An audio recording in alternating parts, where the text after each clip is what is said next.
Hey guys, I need a little help for a fellow streetwalker. On May 10th, 1996, Leon Lorales was murdered outside of Brownwood, Texas, and the case has never been solved. The investigation so far has only resulted in dead ends and bad leads, leading his family and friends struggling with the lack of information. Leon's niece and fellow streetwalker, Arlene Harbison, has set up a GoFundMe to help finance the hiring of a private investigator to help the family get some answers. The GoFundMe will also be used to create a memorial in Brownwood to bring attention to his case and ensure he is not forgotten. If you're a listener, you're a streetwalker. If you're a guest, you're a streetwalker. If you're a friend of the show, you're a streetwalker.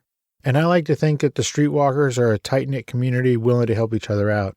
Let's help Arlene Harbison and her family get the answers they need and help close this awful, awful period in their lives. Join me in donating to the Justice for Leon Lorales Fund today. You can go to GoFundMe.com and search Leon Lorales, Laureles. Thanks, folks. Hey, all you cool cats and kittens. It's Carol Baskin, and you are listening to Fascination Street.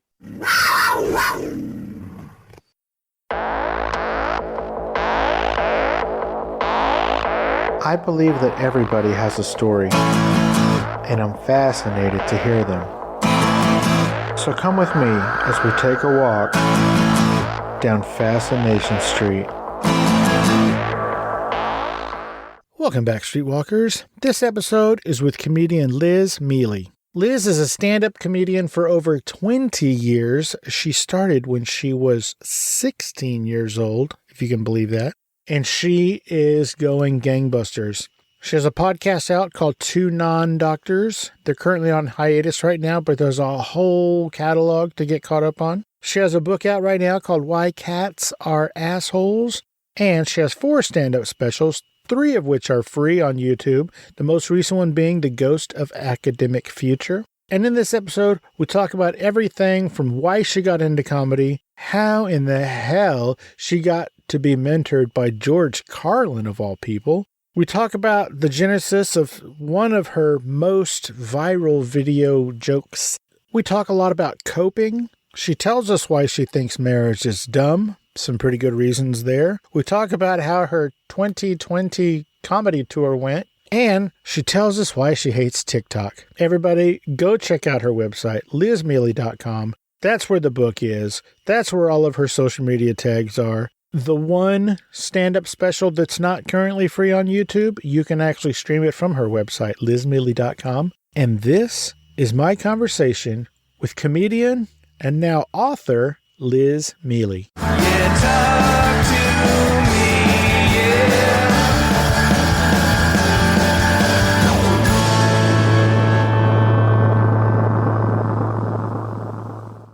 Welcome to Fascination Street Podcast, Liz Miele. How you doing today, Liz? I'm good. How are you? I cannot complain. Ladies and gentlemen, Liz Miele is one of the most, I'm going to say, prolific and hilarious comedians that you're going to find today everywhere you look. She's on YouTube. She has a podcast, which I think might be on hiatus. Yeah. Her newest YouTube special is called The Ghost of Academic Future. She even has a book called Why Cats Are Assholes. I have theories. We'll get into that later. Hopefully you can help me understand my own theories about why cats are assholes. I like to start with where people were born and raised. It kind of helps us get to understand how they turned into who they are. So where were you born and raised? Where'd you grow up? I was technically born in Columbus, Ohio, but we moved when I was 1. So I'm mostly a Jersey girl. I would say Columbus has had no effect on me, and every bad thing about me spawned from New Jersey. And all the good things too. Yeah, no, I would like to think that some of my charm is from there, but that's out for debate. Have you been to Columbus, Ohio as an adult? I haven't. And my best friend who I did the podcast with, Maria Shahada, is from there. So many times we tried to put like tours together, or like I wanted to go visit her and her family, and like all these things just always fell through. That's where my parents went to college. So I've gotten close, but I actually have not been back to where I was born. Okay. So call up Maria, make it an appointment that you're going to stay there for like a whole weekend, because I think it's like an hour outside of Columbus is a small town called Chillicothe, Ohio. Have you ever heard of this town? No, This is going to blow you away. I'm ready. Are you familiar with the American Indian chief Tecumseh? Mm-mm. Okay, so he is the Native American chief who tried to unite all of the tribes against the encroaching white man. Good for him. He's a huge figure in that he was the uniter of all the tribes for a common goal against a common foe. Chillicothe, Ohio, which I said is like an hour outside of Columbus, they have been doing this thing for like 48 years on this giant mountain. It's called Sugarloaf Mountain. They have an amphitheater that holds like 1,000 people or something insane like that. And they do this live action performance of the life of this guy, Tecumseh. It's called Tecumseh with an exclamation point. It is one of the most amazing shows I've ever seen. I live in San Antonio, Texas, and up until COVID, we would fly there at least once every summer for like 3 years in a row just to go see this thing and to see our friends who live there. But there's like 12 horses in this thing. There's like cannon fire and gunfire. There's people falling off cliffs into what it is amazing. I highly recommend it. That's awesome. It is so dope. So make an appointment with Maria and go get that done, because you will thank me. I'll be waiting for a letter. How often do they do that show? They do it every day for like the entire like summer and fall. They do like, I don't know, 120 performances or something like that. Wow. Incredible. Maybe it's just every weekend, but they do it a lot. I hope those horses are a part of a union. That sounds like a lot of work. I think all of the actors are part of a union, especially the horses. I hope so. I hope they are making more money than all those ones that are in like the Kentucky Derby and stuff. Well, nobody makes more money, not even the people of the horses in the Kentucky Derby. So let's just okay. So that was a little side tangent I did not expect to go on, because we're here to talk about you, not about all the fun things you're going to do in Columbus with Maria. Yeah. I think I heard you say once that you're 100% Italian. I mean, that's what I was told, but it's been interesting since, like the 23andMe's and all that stuff came out. So I've never done it. I don't really care. But my aunt, my dad's sister, did it. And when she did it, like, let's say 5 years ago, it said 97% Italian. And we're like, yeah, of course.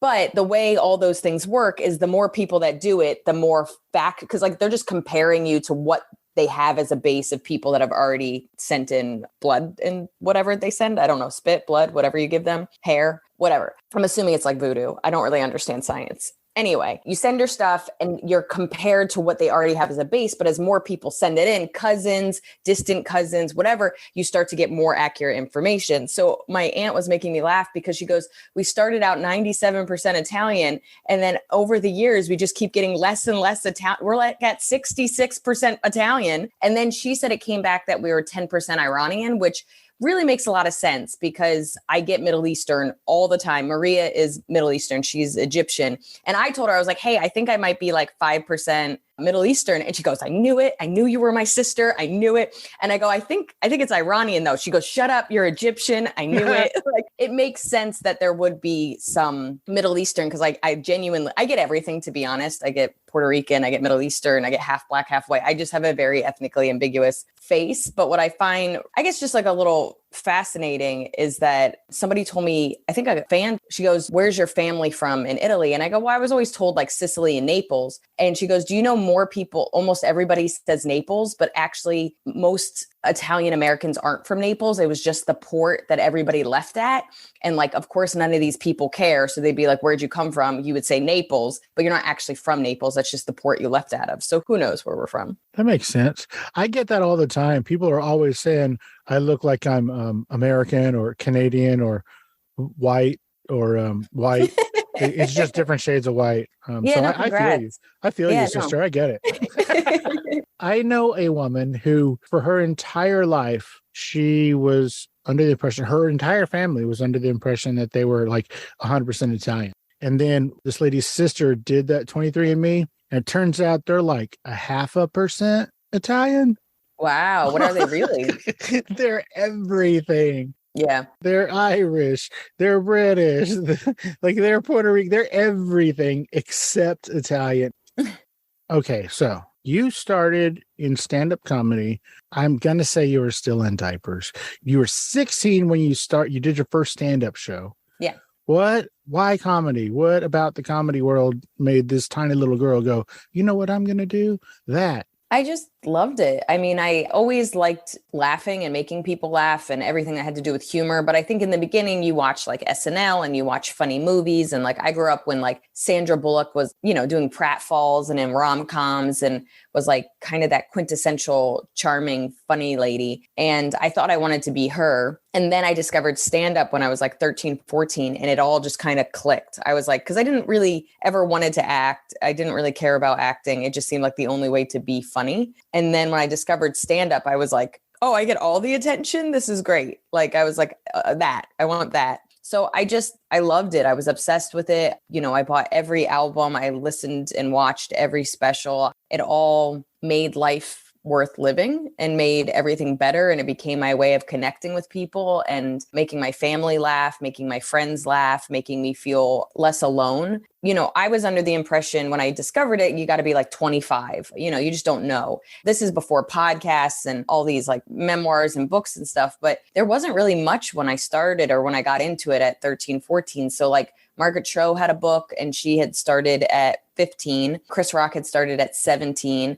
Dave Chappelle started at 14. A couple other people had started at 18. And I started to get the impression that I didn't have to wait until I was 25. And that while it might be different as a teenager to start, that I could do it. And so when I was 14, I started writing jokes. When I was 15, I started writing to comedians and doing research about the best way for me to get up, like what open mics. So should I go to New York City? Should I do something in Jersey?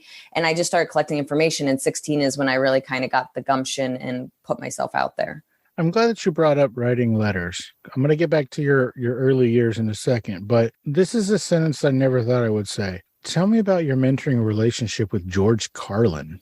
It's still surreal. And I've talked about it more recently because of the George Carlin documentary and talking to Michael Bonifiglio and Judd Apatow, who produced that, and letting them know, like, I used to write him letters and he gave me tickets to shows and I met with him and, we emailed, and he was such a supportive person, him being a legend and in his 70s and me being a teenager that literally wrote a letter that was like, hey, I want to do this and you're one of my favorites. Do you have any advice? And he called. So basically, when I was 15, I came out to my parents that I wanted to do stand-up, like the way you would come out being gay. My parents are both veterinarians. I've always been like a crazy cat lady. My cat is being oddly very good right now. He's asleep, but usually he's just walking over here and trying to like play with my hair. So I thought I was going to be a veterinarian like my parents. They were kind of counting on it. And then I discovered stand-up and I was like, oh yeah, I forgot I'm dumb and I hate school. Why would I do that? So I came to my parents and I told them I wanted to do stand-up, and they were oddly supportive. Because they didn't want to have to pay for veterinary school. That's why. I mean, they still forced me to go to college, even though I was half-heartedly in it. But they were oddly supportive. And my dad, who, very much, both my parents are very self-made people, was like, well, if this is what you want to do, you should ask the people that are already doing it. What's the best way to go about it? This is in 2000. I spent every day after school on the shared computer that my whole family had. I would rush home so I could be the first one that got the computer. And I would look up emails, addresses, whatever, of like every comedian that I loved. The address I found for Carlin turned out to be his office. He went to an office every day in Santa Monica. I believe it was Santa Monica. I can't remember. But he would go to this office, and I had just sent a letter. And my dad told me to write it like a business letter. So it was like my name, my address, my email, and my phone number. And then it was like, dear Mr. Carlin, I'm a fan. I like what you do. I'm 15. I want to start doing stand-up, but I don't even know where to start. Any thoughts would be helpful. You know what I mean? Like, and I wrote that similar email or letter to most people. 2 people got back to me. I sent out like 40 emails and letters. Judd Apatow actually got back to me, which was funny to tell him over 20 years later when I talked to him about this documentary. He told me to stay in school. I literally read it and I was like, no. I was like, I hate school. I don't want to do this. But it was very nice. And then George Carlin called me because my number was on there. And I had like a 10-minute conversation where he basically didn't tell me anything all that mind-blowing. It was about writing and getting up as much as possible and just about getting better and how to get better. But he not only basically was like, go do it, don't wait, but also was very kind about being like, you have my address, you can write to me anytime. So I wrote to him again, basically being like, I've been doing this, and he would give me suggestions. I wrote to him after I started. He was super encouraging. I got written up in the New Yorker magazine when I was 18. I was profiled. I sent him the magazine. He called me up to be like, thanks for sending it. I loved it, had questions, was just super kind, sent me free tickets. Years later, I was 19. So I was like 4 years in, and I couldn't figure out how to do longer sets. Like I was struggling to put like a longer set together, and I had questions. So he was coming to town, and we met in the lobby of his hotel, and he busted out his computer and kind of showed me how he organized his jokes and how he memorized longer things and more like kind of nitty gritty tactile things that are like the fun stuff, but more the boring, like how you build. From then on, I had his phone number and his email. So I'd email him, keep him in the loop. Last time I emailed him, I had filmed my first TV spot for Comedy Central. It was coming out in June, and I emailed him to be like, hey, it comes out in 2 days. He's like, can't wait to watch it. And then he died 2 days later because he was in the hospital. So he died on the same day that your special came out? I mean, I believe so. Oh, man. Yeah. That is rough. And I'm still upset about it. Well, you should be. It sounded like before you even met him, he had a profound impact on your entire life and your future. And then after you met him, like he just did more of the same. I think that's really cool. I mean, it's funny because that was one of the reasons I reached out to Judd and Michael about the documentary. It was like, everybody knows what a legend he is. Everybody knows how prolific and inspirational and what he did for comedy and speaking out for like the little guy. But I think we often don't talk about, I mean, I don't say we often don't, but like, you know how like Keanu Reeves being like this overly kind person is almost like a meme now. Like, I don't know if you've seen like. Not almost, it is a meme. Yeah, it is. Like they're like when you see something, you don't even know if it's true anymore because he has done such outlandishly over the top kind things that you're like, I don't know, maybe he rescued a penguin and gave it to everybody on a flight. Like that doesn't seem out of the ordinary with him. I think Shaq is the same way. He's turning into that same thing. That's awesome though. Like I really think kindness should be like that. And I think he had not only a profound impact on my work ethic and my comedic path, but he had a profound impact as I become more successful myself about how I help people, in what capacity I help people, and the excuses people make about not having time to help others, and how just a little bit of help can actually change the course of somebody's life. And I was raised to be a kind person. I've always liked being kind, but I think he really shaped how to be kind while successful and how to be kind while juggling a lot, because it's never going to get slower or easier. So how do you carve out time to help others and not forget that many people helped you get where you are? I think that anybody who loves cats as much as you was not raised to be a terrible person, except maybe Dr. Evil. Yeah. Thank you for sharing that heartwarming story about George Carlin. I think he was the bee's knees. My parents had 8-track tapes of his shows, of his albums growing up. And so I got to hear all that crazy stuff, and it always made me laugh. Hey, Streetwalkers. Here's a word from our sponsors. So I ran into previous guest of the show, Chris Gronkowski, the other day, and it went a little something like this. Hey, Steve. Hey, Chris. Hey, you know what sucks? When I get done with my workout at the gym, my protein shake's not cold anymore, man. It's room temperature. Weird. I haven't run into you at the gym lately. Busted. Okay, truth be told, I don't work out, but I do get thirsty after a long day of podcasting. I just can't seem to keep my cocktails cold. You should use an ice shaker. What's an ice shaker? The ice shaker is a double-wall, vacuum-insulated stainless steel shaker bottle with a patented twist and agitator that breaks up the protein powders. So you're saying I should switch to an ice shaker, take out the agitator so I can fit more ice in the cup and it'll stay cold longer? Steve, you don't need more ice. The ice shaker is third-party tested and verified to keep your drink cold for 30-plus hours. Chris, you're a genius. I'll still remove the patented screw and agitator and just add more booze. I guess technically you could, but if you actually use the ice shaker as a protein drink cup, the agitator breaks up the powder and doesn't bounce around like you're shaking a paint can. Why are we still talking? Let's party. Gronk style! That's right, Streetwalkers. Ice Shaker is made from kitchen-grade stainless steel so it doesn't smell all funky after you use it a couple of times like those cheap plastic ones. When I'm out and about doing interviews or partying Gronk style, I use the Fascination Street Podcast Edition 26-ounce Flex Ice Shaker cup, and it keeps my drink cold until the sun comes up. You saw Ice Shaker on Shark Tank. All 5 sharks made an offer with Mark Cuban and Alex Rodriguez closing the deal.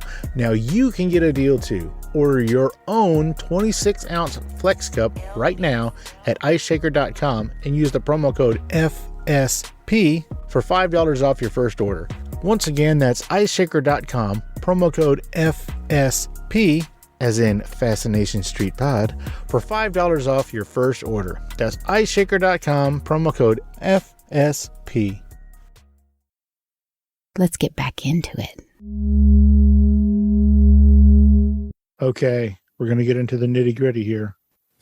When you were 14, you did liquid ecstasy, pill ecstasy, smoked a cigarette and a beer all the same night, and it was all for the first time? What? I was a teenager. I lived in Jersey. It's funny because I ended up becoming like a pretty big pothead, but once I started doing stand-up, I kind of stopped doing all that stuff. But it was like, I was sad. I felt lost. I didn't feel any different than most teenagers. And that's what my friends were doing. And I was like, oh, okay. And then as I got more into comedy, as I became more focused on pursuing something as opposed to just not being sad all the time, I didn't feel like I needed it anymore. I could tell that I was self-medicating most of the alcohol and drug use that I did as a teenager. And why do you think you needed to do that? You've said in many, many interviews how awesome your parents are and all your brothers and sisters. You guys all have a great relationship. Why do you think you needed to self-medicate? Feel free to say it's none of my business, by the way. No, I mean, I can admit that my parents are incredible people and wonderful people, and my siblings are incredible people and wonderful people, and also say that it was a shitty childhood at the same time. I don't blame my parents. I don't think I could have done a better job with the lack of support and the overwhelming nature of everything they were doing, but it was a overwhelming abusive household, and I was given a responsibility of an adult as a kid. I mean, I babysat my brothers as young as 9. I was responsible for my brothers and helped my mom out constantly. Like, I was telling somebody at brunch the other day that, like, I remember going to college and doing my laundry and not realizing that laundry only takes an hour because it would take all day. It was 7 people's clothes, and you had to choose. You could either watch a kid or you could do laundry. And those were the only ways you could watch TV. So like, I would literally be like, I got Sam. And then I would put Sam in like the crux of my arm. And because Sam was so easy, they'd be like, you also have to do laundry. So it's like, you're watching Sam and you're doing laundry, but I got to watch MTV. It was very exciting. I still struggle with feeling like I don't have to take everything on, because that was my entire childhood, is that I was responsible for myself and other people. And I was supposed to help my parents as if I was a third parent. Wow. Well, I think you came through it all right. Yeah. Nothing that a nice solid decade of therapy and an occasional pop-in visit doesn't hurt. Yeah. When you discovered stand-up comedy, it sort of diverted your attention from becoming an actress, because you were like, hey, I get all the attention. It's just me up there.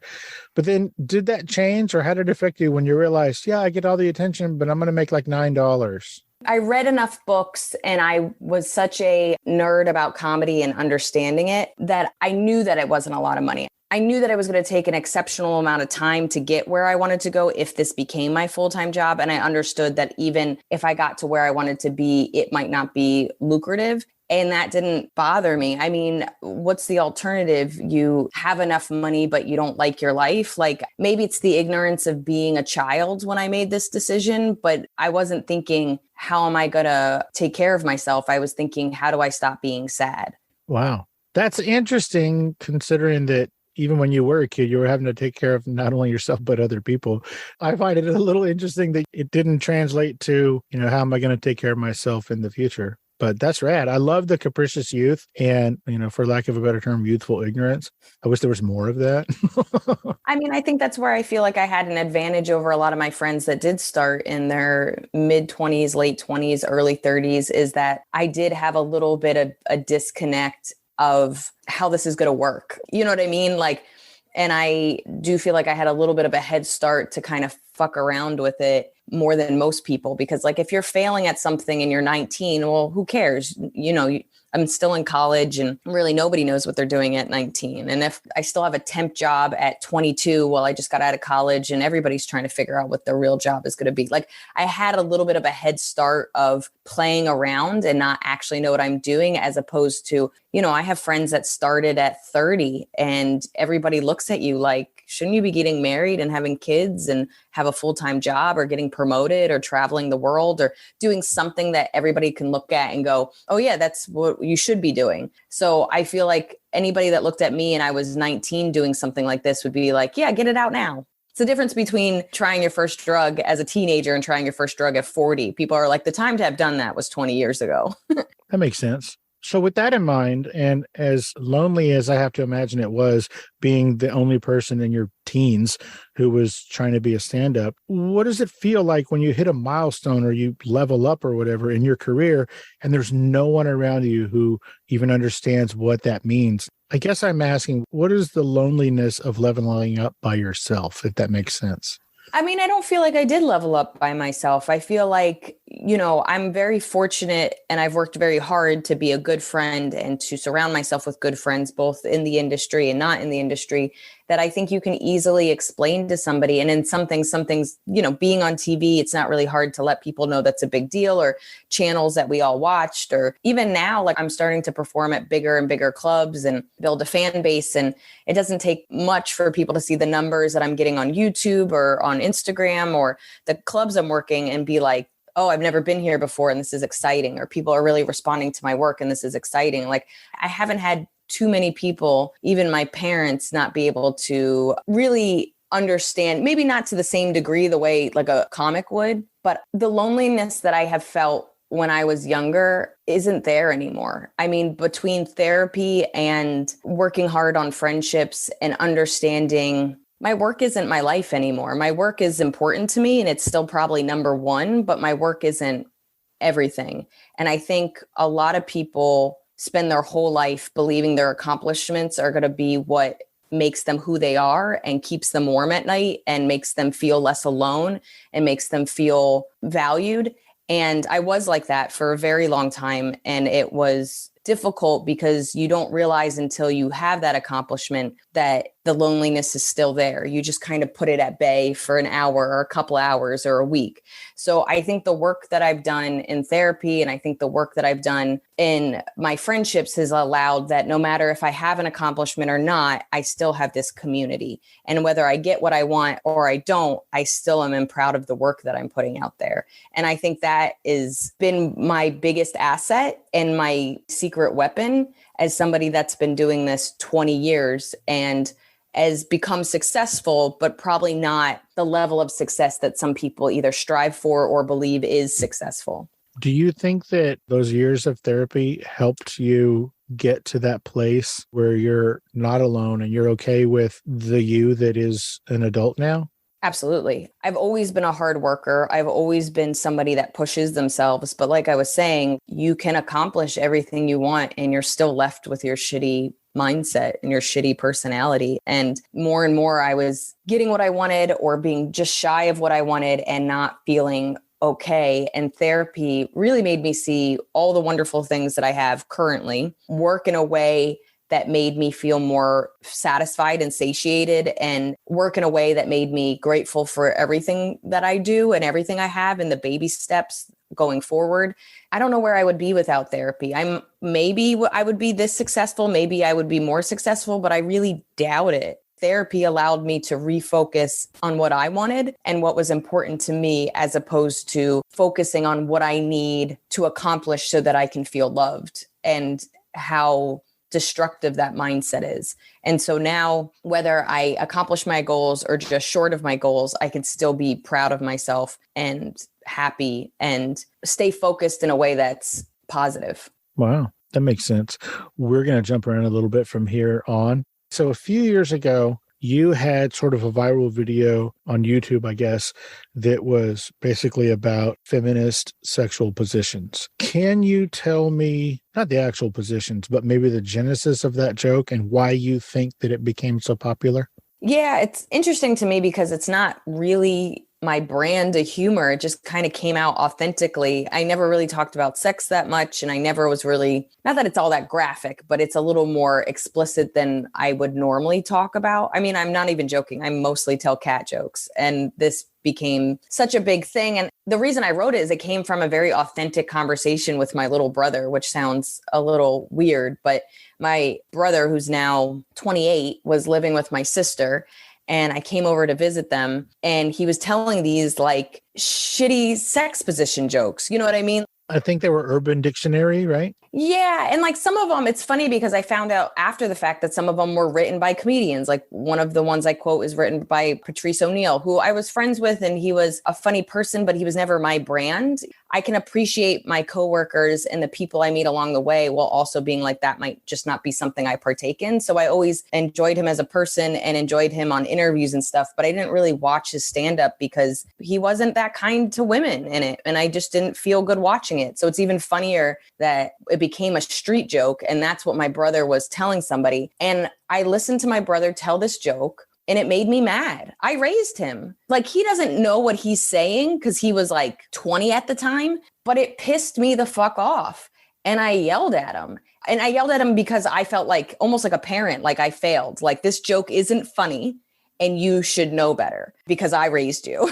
I raised you to be a funny person. My brother's one of the funniest people you'll ever meet and one of the kindest people you'll ever meet. And then also I was mad, and I was mad for days. And over the course of being mad at him, I realized I wasn't really mad at him. I was mad at the fact that if this is what he's hearing from the world and from our culture and from everybody, because I've heard women tell these jokes, what you're hearing is that sex is about kind of shitting on women. Like, the butt of the joke is always women. And I was like, why don't we have any that are about men? Because they're equally, it wasn't even like, let's shit on men. It was just like, fine, if you're going to shit on women, let's do it the other way around. I don't understand why women are always the butt of the joke. And I remember telling my brother this, and I remember like spitballing with him and us laughing and stuff like that. Like, it became almost healing to kind of think of this idea, why I was angry about it and what that meant for our culture. I always say my writing process is sticky thoughts. So I might have a conversation with you and it's sealed up in the conversation. You ask me a question, I answer it, and we're done. But sometimes I have a conversation or an argument or an idea or a thought or a feeling, and I can't let it go. I'm just angry and I can't let it go. I'm sad and I can't let it go. I'm confused and I don't know how to fix it. I'm really happy, but I don't even understand why I'm this happy. So it's these kind of like sticky feelings and thoughts, and I try to follow them. And in following them, I find out how I really feel, where my opinion lies, how I got to that opinion, how I would fix it if I could fix it, what it means about me, how I was raised wrong, how I think shitty, whatever it is. And that's really what the birth of that joke was a conversation with my brother that made me mad about our culture. Now, I've heard you sort of explain roughly that that's where the bit came from. Has he ever shared with you his thoughts about how him telling that, how that experience affected you? Like, I'm sure he's heard you sort of explain the same things that you just explained to me, but has he ever expressed thought? I mean, I'm sure he apologized, but has he ever expressed thoughts about how that might have affected you or anything like that? I don't feel like he had any reason to apologize. I don't think he knew what he was doing. I know it sounds silly to say that about a 20-year-old, but he didn't. You know what I mean? I mean, he just didn't understand what he was saying. And, you know, some guys don't. They're in a position of privilege where they never had to think about it from any. I did a TED talk a couple of months ago. I was just doing a set. So they basically have all these talks, and at the end of each section of sets, they have a musician or a comedian. So I do 20 minutes of jokes, and then I'm hanging out with all the speakers in the lounge afterwards. And the speaker is sitting with me, and he looks at me and he goes, "Why is it that women only talk about dating?" And I go, "I'm sorry, did I only talk about dating?" He goes, "It feels like you only talked about dating." I go, "Do you believe that men don't talk about dating?" And he goes, "Oh, I don't know." We'll call him Bob. I go, "Bob, I talked about ghosts. I talked about cats. I talked about dating. I talked about walking down the street. I talked about so many topics, but you only heard the dating stuff. So if a man was doing the exact same set I did, it's already relatable because you're a guy. You can already put yourself in that position. So if he talks about dating, is he really talking about dating, or is he just talking about the male experience? So you can already put yourself in that position. But now when you see me, it's outside of it because it's a woman's perspective, and you can't put yourself in that situation. Or sometimes it feels like I'm critiquing your perspective. So it becomes even more obvious that this isn't your perspective and what you would talk about. So did I talk only about dating, or did I just talk about a bunch of stuff that you needed to do some work to understand my side of it and you didn't want to? Women and men talk about dating the same amount. You only feel more aware of it because it's not from your perspective. And I am tired of having to justify what I talk about. It is the same. It's just not from your perspective. Wow. What did Bob say when you explained that to him, that you didn't just talk about? It's funny because I don't care. And it was really interesting because these are all like professionals. These are people are doctors and lawyers or whatever. And I talked to this guy like he was my brother-in-law at a party and I never wanted to see him again. I could give a fuck what this guy thought of me. And you just watched all the speakers be like, wow, like, because I don't give a fuck. I don't care if you have 17 degrees, you're wrong. And I'm tired of this question. And I would say that 70% of my anger and pushback was because this always happens and I'm tired of it. And I gave him a little bit too much gruff for somebody that didn't understand what he was asking. But also, you're a professional. You are somebody that is out there giving people legal advice or whatever the hell he does. And you don't even know that in taking in everything, you aren't looking at it from a diverse level of perspectives. And so I think for me, as a female comic, I am constantly criticized from this reference point. I don't care if you don't relate to me. My goal is to find the people that already relate to me and put it out there. And if I can help smooth things over and open people's perspectives, awesome. But that's actually not my job. My job is to be funny and put my thoughts and opinions out there. It's not for everybody. And if I do make it for everybody, it's watered down garbage. I don't want to be for 13-year-olds and 80-year-olds. I want to be for people that feel somewhat voiceless and feel somewhat invisible and feel somewhat confused and give them a place where they feel less alone. I get that. While we're talking about the content of your comedy, I'm not going to ask you why you only talk about dating because that's ridiculous. But what I am going to ask you is, why is your set not 100% about your mom being a competitive power lifter? I know, right? That is the funniest thing ever. I want to hear an entire hour-long special about that. Well, what's really interesting is my mom has become kind of a character. And like, I have jokes about my mom killing cats. I have jokes about my mom talking about wanting to be cremated and then being planted as a flat. Like, my mom is incredibly funny and just a ridiculous character of a human and is very okay and open about me joking about stuff. I kind of always let her know once I created the joke. Same with my brother. I have a lot of jokes about my brother, Sammy. But they both are under the perspective of it. If it's funny, it's fine. Like, my mom has even been like, you know, I'll just pretend it's somebody else. I go, Mom, we have the same face. Like, you're my only mom. It'd be one thing if I said a friend did this. There's a multitude of friends. There's no way of hiding. But I'm just so blown away by my mother. I'm blown away by both my parents. But like, my mom is such a badass human. I was just telling somebody the other day, because I do CrossFit. I was working with this girl and we were just talking about how we were having trouble benching and stuff like that. And I was just like, yeah, every time I have like a good day, it almost feels diminished because then I know how much my mom can lift. Like, my mom can lift 320 pounds and we're about the same size. Like, that's insane. And she had 5 kids and she's in her 60s. And like, I don't know. I think she's just such an impressive, incredible person. Write more about that. I will. That whole thing just sounds right. All right. This is going to sound weird. Back in 2020, you had, I think it was a nationwide tour that was supposed to start February 1st. How'd that go?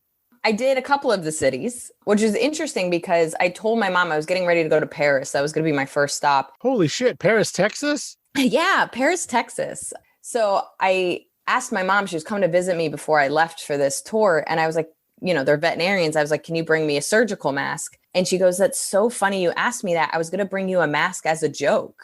And I was like, people are asking if I'm still going to Europe. I don't know. I assume it's just like the swine flu and it's going to blow over. But just in case it doesn't, I figured I should get a mask. So my mom brought me a mask and there was a shortage. There was already a shortage. And I went to France and I was one of 3 people wearing a mask on a plane. Do I feel like I really knew what I was doing? Absolutely not. But I was like, what's the harm in wearing a mask for 6 hours? Well, nobody knew what they were doing. Absolutely nobody. So you're not alone there. Yeah. But my mom wears it during surgery. It clearly has some value.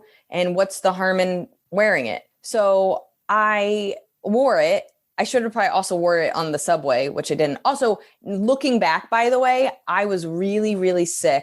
One of the worst colds I've ever had in my life was 2 weeks before that while I was touring. I almost lost my voice on stage. I was coughing so hard that I would wake up and I'm gasping for breath. Now, looking back, they say that it was in New York City as early as December. So I'm assuming I had the original COVID right beforehand, which is even crazier because my mom came to visit me in New York City. I was still getting over my cold. My mom ended up being fine or whatever, But like, you know, I'm pretty sure I traveled all over the country probably with COVID. Again, we didn't know. This was mid-February where it just really wasn't talked about. And then I went Paris, I went London. I even had a viral heckler video when I was in London where I mentioned giving an old man COVID or coronavirus because he wouldn't shut up. It was still kind of like not taken seriously. And then next thing you know, things are starting to shut down. It was mostly venues over 100 to 200. And I was feeling very fortunate that I was such a small comedian that it wasn't affecting me. And I was seeing if my shows in Switzerland and Germany were still going to happen. And then I went to bed and I woke up to 20 missed calls from like a really close friend of mine from high school. And she was like, I bought you a plane ticket home. Trump said everybody needs to get out. They're not going to let you back in the country. So I just bought you a plane ticket. If you're mad at me, it's fine. And it turned out to be a lifesaver because everything immediately started to cancel. UK seemed fine when I was there, but next thing you know, we looked just like America. There's no toilet paper, there's no eggs, there's nothing on the shelves. She buys me this plane ticket. It was amazing. So like, I don't know if you remember, he said everybody like needs to come home. That first day, there was an 8-hour line at JFK to get through passport control. Whoa. Then the next day, there was a 4-hour line to get through passport control. And then I was the third day, and it took 10 minutes. I brought snacks like I was hiking. I mean, I had trail mix. I had, you know what I mean? Like I had so much, because I was like, okay, I'm going to make sure I have everything just in case I'm in this long line and, you know, I'm going to get work done and I don't care. Like, and it turned out to be 10 minutes. Wow. It was crazy. Is that the same friend that you've been friends with since you were like a little kid? So I have one friend that I've been friends with since I was 10 that I'm still close with. But my friend Amanda, I've been friends with since I was 14. She was at my first comedy show ever, like beyond encouraging. She bought me How to Do Stand-Up book when I was 15. Oh, sweet. Well, thanks, Amanda. She's the best. Hey, Streetwalkers, here's a word from our sponsors. Hi, I'm Erica. And I'm Cassandra. And we're the hosts of Trashy Trashy. We're a podcast filled with trashy news stories and garbage people. Did you leave the scene of an accident to go tanning? Do you refer to wearing the strap down on your Crocs as sports mode? Have you ordered Domino's online before they even open in the morning? Are you switching the same AAA batteries from your TV remote to your vibrator instead of just buying more batteries? Or are you normal? Check us out wherever you download podcasts. Let's get back into it. These are just going to be weird, random questions, okay? Yeah. Do you still think marriage is dumb?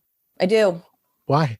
Let's just look at it exclusively from a woman's perspective. There is statistically almost no benefit for women. There's some tax breaks and hypothetically there's some support, but for the most part, women usually make more money if they don't get married. Women usually have stronger support systems when they don't get married. Most abuse and death happens because of their partner. Are there benefits if you get divorced and maybe you get alimony or child support or whatever? I don't know if that really, whatever.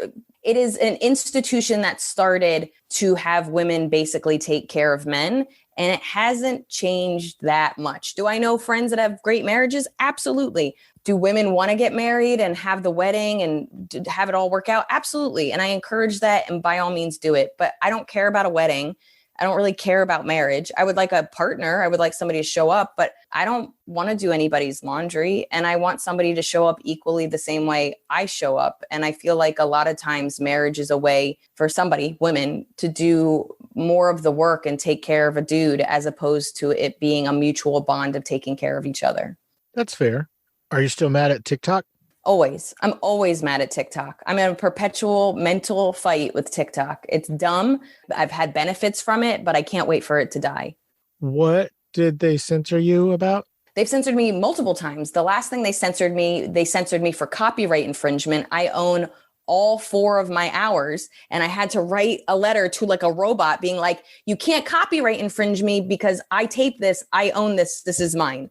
So what are we doing here? What's going on? And then a robot's like, we'll look into it. And you're like, are you looking into it, robot? Like I got censored for using the word sex. Why can't I use the word sex? What is social media? You can say sex on Jimmy Fallon. Why can't I say sex on TikTok. I got censored for suicide joke. I've gotten censored for things that like are not explicitly dirty. If you look at the real boundaries, they're really explicitly said on YouTube. And that's what I really like about YouTube. The algorithm makes sense and there's a reason and rhyme and they explain everything super simply on YouTube that you can kind of understand. And TikTok is just erratic and stupid and I hate it. Sweet. I've only gotten, well, I say one strike. I guess it's two strikes because I was so confused at why I got the first strike. I just reposted the same thing. So I got another strike. And all it was I interviewed Tommy Chong from Cheech and Chong. Yeah. So the entire post was just a clip of the audio, like a 30-second clip of the show, but then just a still photo of him with smoke coming out of his mouth. And they censored it for that. The picture. I was like, what are you talking about? You let kids eat Tide Pods on this thing. Yeah, of course. But also, do you see the problem with it that you didn't explicitly understand why it got censored? So that's I still don't understand why. Yeah. So not only do I not understand it, you don't understand it in the moment. And most of the censorship for YouTube is just you can't make money off it. So it's not even real censorship. It just means you can't monetize it. But it's all explicitly written out so you understand it. And TikTok makes me feel like I'm 10 again and I'm being reprimanded and I don't understand why. And there's no forward place to actually learn why. If you told me the exact rules, you can't say the word sex, you can't show smoke, you can't be holding a cigarette, whatever it is, whatever your rules are, I'll play by them, but write them out. Give me a way to understand them. I'm here making money for you. This is a free platform where I get almost nothing and you get all the benefits and you're still making it hard. What the fuck is the point? I know I'm yelling at you like you own TikTok. No, that's okay. So you are still mad at TikTok forever. Just a little bit. Fuck them. Just a little bit. What is the difference between a good audience and a bad one? And how long does it take before you realize which one you're standing in front of? It takes about a minute, but I do think you can convert a bad audience into a good audience. And the best feeling is converting a bad audience into a good audience. Does it feel good to kill? Absolutely. But what feels better is you earning that kill and being the one that made an audience a better audience, or gaining an audience and nobody else seems to know how to gain them. So I wouldn't just say an audience is a bad audience and they can never get better. Some are just bad, they're bad, and you just have to accept it. Some of them are like, well, let's see what we can do here. But you can usually tell within a couple of minutes if an audience is good or not. How you deal with it and what you do to fix it is up to you, both your abilities and how much you want to work. Do you think that historically speaking, that's why stand-up routines, for lack of a better term, build on how funny they are? Like your least funny stuff is at the beginning and then your most funny stuff is at the end. Do you think that's why it has morphed that way? Or am I even wrong that that's a thing? No, you're not. So it's not your worst is in the beginning. I would say your second best joke is your opening joke and your best joke is your closing joke, especially if they don't know who you are. You have to build trust. So you can start a little bit slower if maybe you're famous because you've already built that trust with your career and your status. But if you do not have status, if you're going in cold and you're just a miscellaneous comedian, you have to get them. So that's going to be your second best joke. And then you're going to build up to your best joke. But it's not even just building up to your best joke. I would actually say it's building up to your most challenging joke and the joke that's going to take the most understanding and belief in the comedian. If it's a 1-2 punch, you get them right away and they like you and then they trust you. But some jokes are challenging in the sense that I need you to already trust me so that I can do something bigger. I might start out with a backflip, which is more impressive than a cartwheel and takes some skill, but I'm ending with a triple lux. Do you know what I'm saying? So it's like you want to have enough to show that I'm skillage enough that you should be paying attention to me, but I'm not going to start with a triple lux because you don't even know how hard it is to do that and how much work. And I have to warm up and prove to you that what that was so impressive. So I think that's what it is building up a trust so that you can do exactly what you want and in a way that people understand and appreciate it. Wow. That was a wonderful explanation and I appreciate every word of it. Thanks. I have a theory that cats are reincarnated people and that cats that are assholes are reincarnated from people who were assholes. Thoughts? I don't think you're wrong. I would say this. I actually think cats are incredible. My cat's going through a phase right now. He is 6 months old. He's in his teenage phase. He's smoking pot. He is destroying things. He's lashing out. We're trying to work through it. But I think in general, cats respond to how you respond to them the same way that people respond to how you respond to them. So if a kid lashes out and you yell at them, would you get them to obey? Probably. But what they've learned is that love only comes when they do something right and that they have to be perfect to be loved. But if a kid lashes out and you show understanding and acceptance, not always easy, but you show understanding and acceptance, and then you teach them how to be better, they understand that whether they're good or bad, they can be loved. And I think the same is with cats. When they're cuddly, when they're sweet, when they're silly, when they're whatever, you give them love. But when they act out, if you're shitty to them, then they believe that that's a way to get attention. And if they're looking for attention, who really cares how they get it?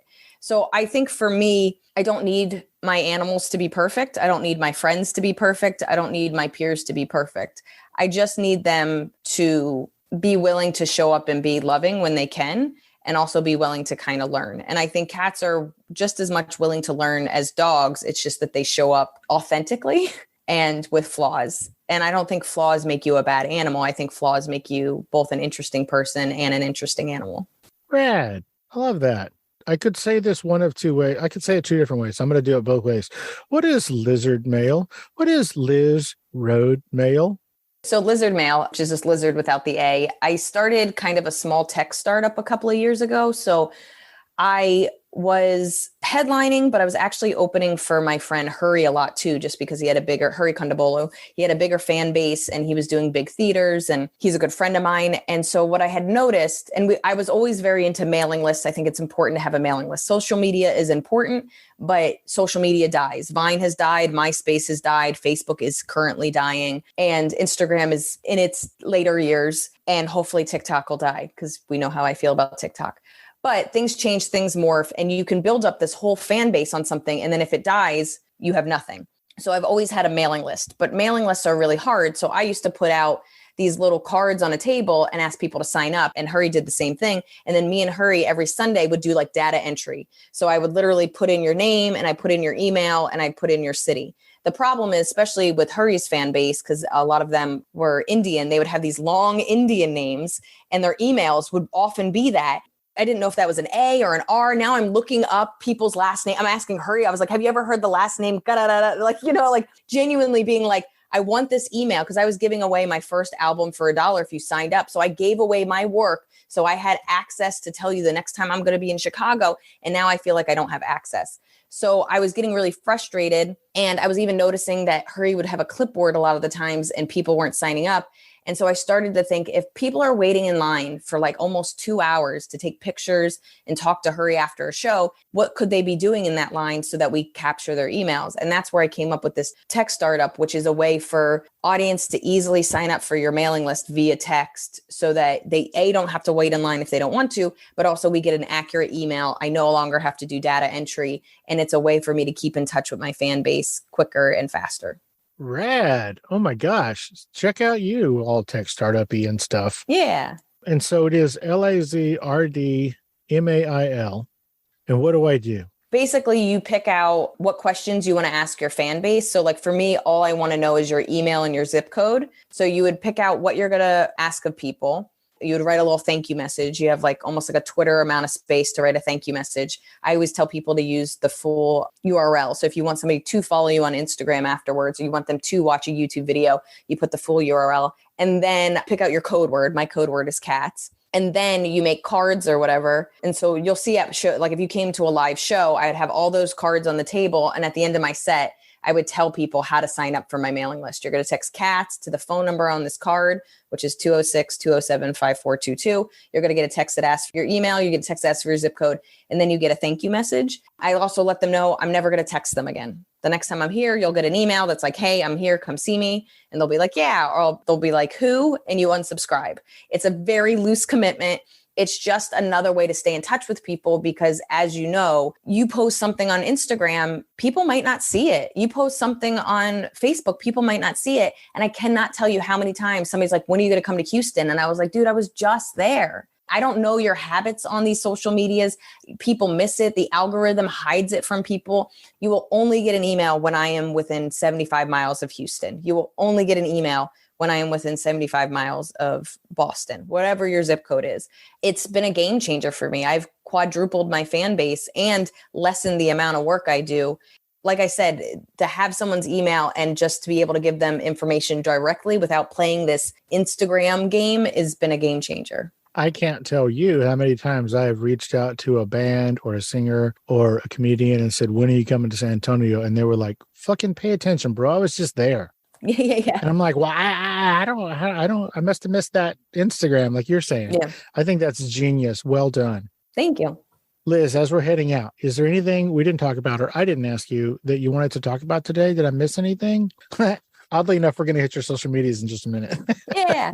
Just that I have 4 hours out. 3 of them are on YouTube for free. And one of them is an album you can stream or buy. And really everything is at lizmiele.com, as well as my Why Cats Are Asshole book, which is, I'd like to believe, both for people that hate cats and for people that love cats, because those people have the same opinion. Well, I think that is the perfect title to catch both people because it's written by someone who adores cats, but the title makes somebody who doesn't like cats go, yeah, cats are assholes. I want to read that book. Yeah. I've had a lot of cat haters buy it and put it on their coffee table, and I'm really kind of proud of that. Nice. I love that. Maybe I'll buy it and I'll hit my cat with it. No, I won't. Don't do that. We don't do abuse. We don't do abuse. What you do is you let them eat it. And I have had a lot of fans show me like the teeth marks in the book. And that makes me really proud. That is super cute. Yeah. Last question. You're on a desert island. You can only have one. Is it Heathcliff, Garfield, or Tom from Tom and Jerry?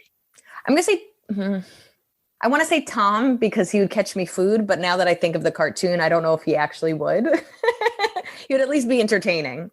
Right. So we're going with Tom? Yeah. Love it. Liz, you told everybody already, everything that is social media is at Liz Miele. Is there a lizmiele.com, did you say? Yes. And that's where we can find all the things in the book. Yeah, everything's Liz Miele. And the 1 hour, the one that's not free, right? All that's at lizmiele.com? Yep, all of it. Yep. Liz Miele, thank you so much for taking the time out of your busy day and your hectic cat joke writing schedule to hang out and let us get to know you a little bit better on Fascination Street. I really appreciate it. Thanks for having me. I appreciate it. It was 100% my pleasure. And maybe the next time you come to San Antonio, I know you were just recently here. I missed it.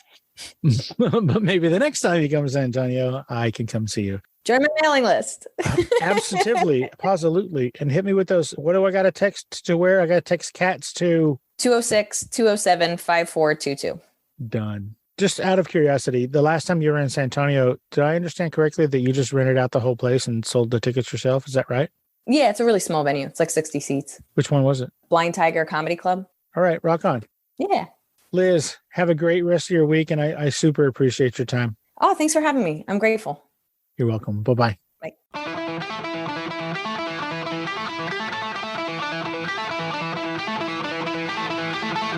Opening music is the song Magnolia from the 2001 album Intransigence, used with permission from Douglas Miles Clark. Closing music is from the song Say My Name off the 2021 album Underdog Anthems, used with permission from Jack's Hollow. If you like the show, tell a friend.